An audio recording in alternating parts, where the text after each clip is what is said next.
10 lives lost. That's the cost of illegal rooming houses in the city of Toronto. 10 lives lost in 8 fatal fires since 2010.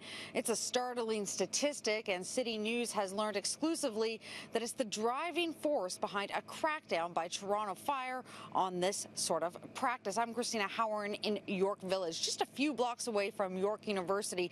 And this home behind me here was one of those illegal rooming houses. You could see some paper on the door. That's actually an immediate threat to life order.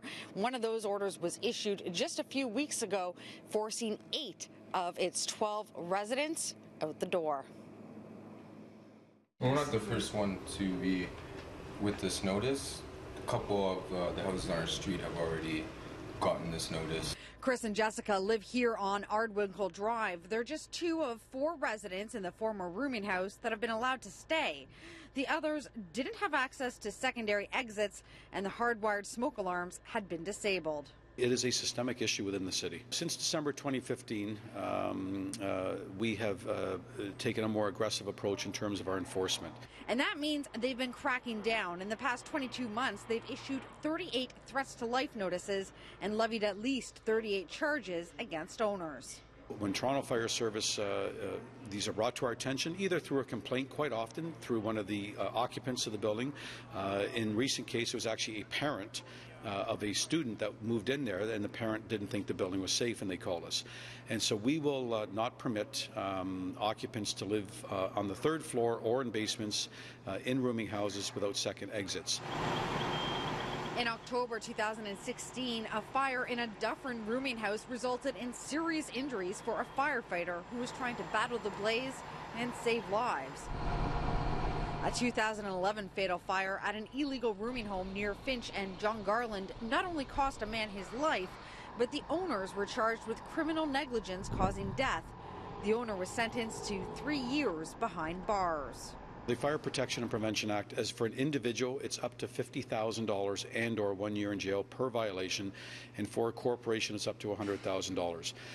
We have certainly seen fines in excess of anywhere from $25,000 to $30,000 to $50,000 for multiple violations in these types of buildings. The Provincial Offences Court have been sending a relatively very strong message to owners. Rooming houses are regulated in the former cities of Etobicoke and Toronto. City staff are expected to deliver a report with plans on how council can best address the growing problem and create safer living environments for tenants. But at least one city councillor says he won't support extending their regulations to other parts of the city.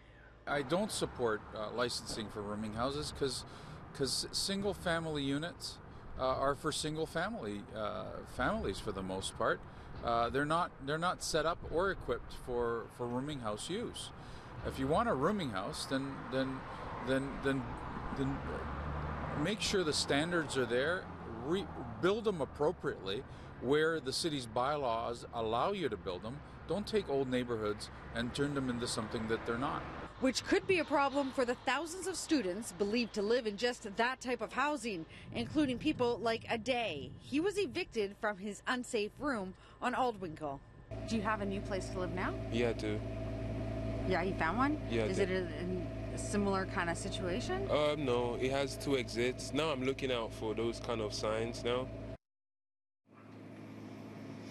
Now, it may be a safer place, but renters really can't be sure because fire department and the city doesn't actually inspect these illegal rooming homes. So it really is a case of renter beware, and the consequences could be deadly.